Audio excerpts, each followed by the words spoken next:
The wind's just right.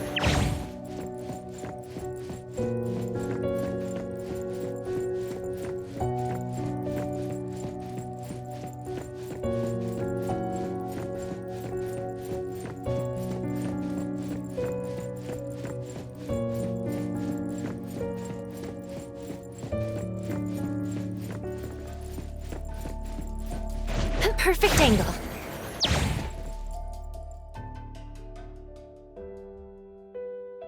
What's wrong, Renee?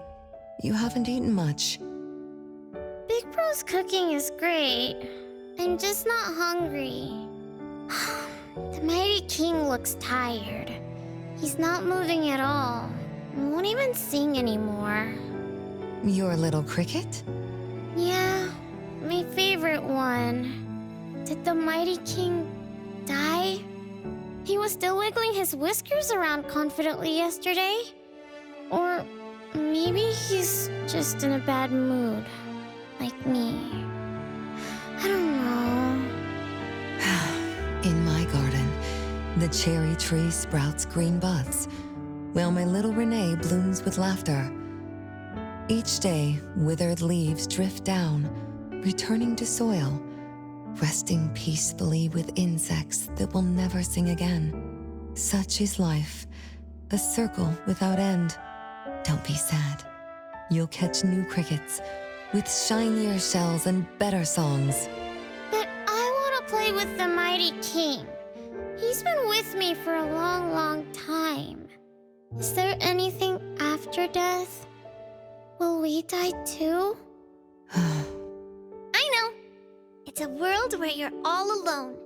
No mommy, no big brothers or sisters. Just a world that's always dark. That sounds scary. I don't wanna... Scary? You're funny, Renee. Can't move, can't hear, can't see. That's no different from when we were sleeping in our wooden boxes. Dying isn't that big of a deal. Being alive is much better. I want to be with Mom and everyone forever. Appraiser, you're here. Wasn't I immature back then? My time with my family was running out. Mom had to witness my siblings enter the final countdown. Yet she still had to answer questions like that. Mom, who loved us deeply, must have been terrified of losing us, too. Appraiser, could we go see her? I just need to see her a bit more.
It's way past your bedtime, little troublemaker. I can't sleep. Oh, still feeling sad about the mighty king? Bella told me I'd feel better if I cry. She said that kids like me just needed to cry, get a good night's sleep. Then all trouble will disappear by tomorrow. She said that no matter how sad she felt, she could never cry. So she was jealous that I could. Why can't Bella ever cry? Mama is the same. Huh? Why? Is it because you are grown-ups? Because grown-ups are strong? Mom and Sis work so hard for every chore in the house. I want to grow up soon to help you. I'll grow as tall as Mom wants. Oh, if you want to grow tall soon, you can't be picky about food. No, I don't want to eat green peas. All right now, Mama will tell you a story and put you to bed. You'll grow fast as long as you sleep, okay? Are you continuing yesterday's story? No, tonight I'm telling you a story that no one has ever heard before. Once upon a time, there was a carpenter living in the royal city. Her skill was beyond compare. People said she had the magic to breathe life into wood. If she wanted to, those lifelike puppets she created could become alive. The old carpenter loved crafting, but she was facing a most difficult challenge. As she grew older, her eyesight was no longer as sharp, and her hand that held the carving knife wouldn't stay still. Could that be the end? She remembered what people said about her. If she was as good as they say, couldn't she craft her own assistant? She made up her mind, then began to work. What should a perfect child, a real child, have? He should have the strongest body. The child was born. He was sturdy yet nimble, and once his spring is sprung, he could run 2 laps in the royal city with no one able to keep up. Everyone congratulated the old carpenter, but she shook her head and said, "No, this isn't a real child. What should a perfect child, a real child, have? He should have the most beautiful face." The child was born. His beauty caught everyone's eyes. The king invited him to dance at the palace for foreign guests. Everyone congratulated the old carpenter, but she shook her head and said, "No, this isn't a real child. What should a perfect child, a real child, have?" More puppets were born from the old carpenter's hands. An entertainer who could make children burst into laughter. A grand magician with unpredictable tricks. But no, she shook her head and said, "No, these aren't real children." One night, the old carpenter sat at her workbench, designing the blueprints for her next child. All the puppets quietly stood by her. Suddenly she shivered. The window wasn't closed shut. The howling wind swept away all the warmth from the room. The old carpenter stood up to shut the window, then went to the fireplace for warmth. For a moment, she had an idea she didn't fully understand. Perhaps the dancing candlelight added some warmth to the puppets' faces. She realized that puppets get cold too. The old carpenter took off her scarf and picked up the blanket from her lap.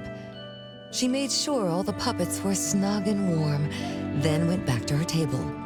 Her pencil swooshed around as she began sketching. Soon, a puppet took shape on the paper. She picked up her knife and began carving on the most ordinary piece of wood. Soon enough, a new puppet was sitting on her workbench.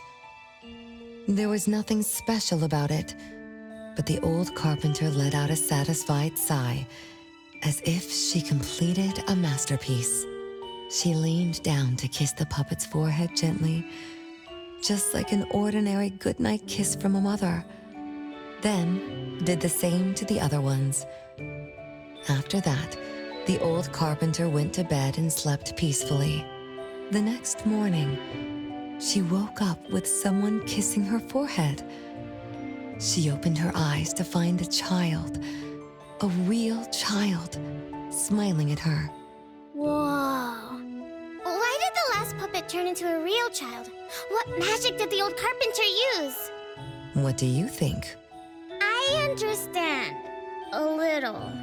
But also don't get it at all. Is that so? It's okay. Oh, it's getting late. Good kids should be sleeping now. Mom, I'm scared. I don't want to sleep alone.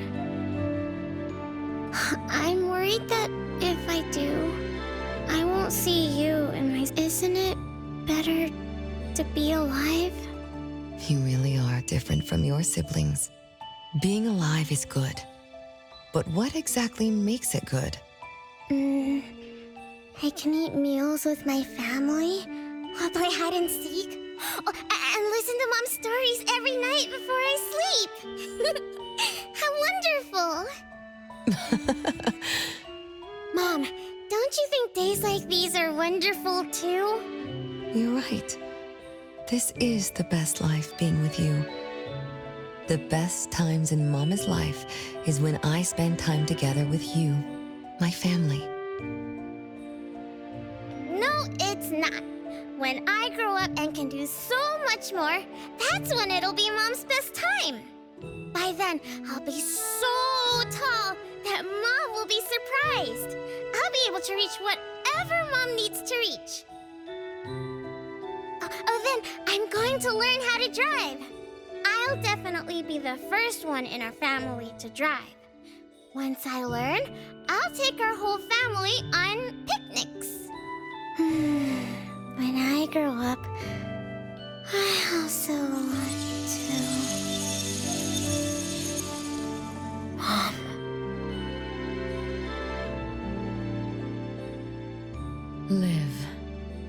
Live forever and ever. Do you remember now? That most selfish and greedy wish you made to our mother. With our death sentence, we should have turned back into puppets over 50 years ago. Have you ever wondered why you've been able to escape the debt collector until today? That's the secret that granted eternal life. The secret that froze Mother's body and soul at that very moment. And the price she paid for this eternal moment. Exiling herself out of the mortal world. Living without worry or care. Without joy or sorrow. Without thought or feeling. She should have been enjoying her unmoving life. And we should have been nothing but puppets she made on a whim, with the sole purpose to serve as her children.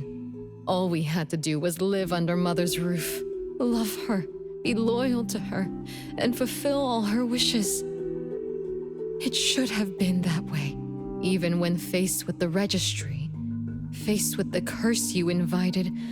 All we could do was to give everything we got, and do our best to fulfill our mission until the countdown ends. But what about you? You endlessly sought for Mother's attention, affection, and everything she could possibly give. Now tell me, on that final night, what did you wish from Mother? I told her I wanted to grow up fast. That's right, honest child. And then...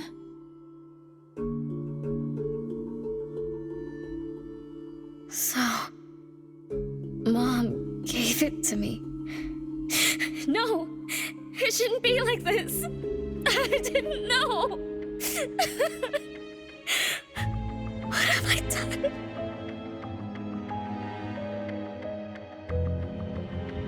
Renee, it's not like that. Yes, the eternal present that should have protected Mother is now in your eyes.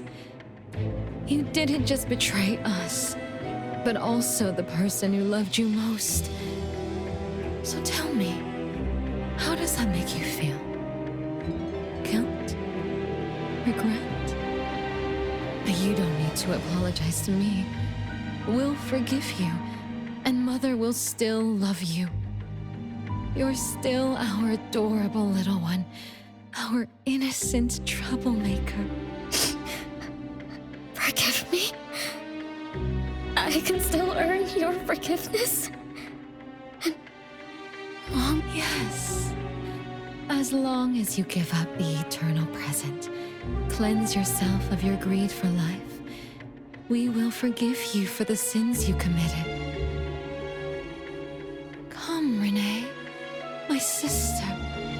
Come to us. We're all waiting on the other side to reunite with you, never to be separated again. Don't listen to her! I...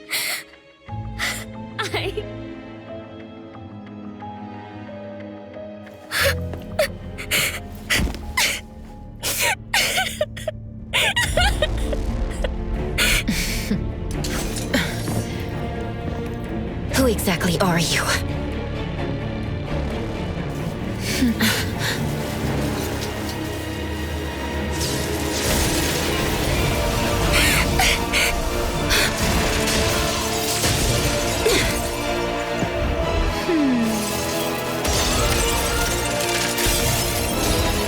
Watch out!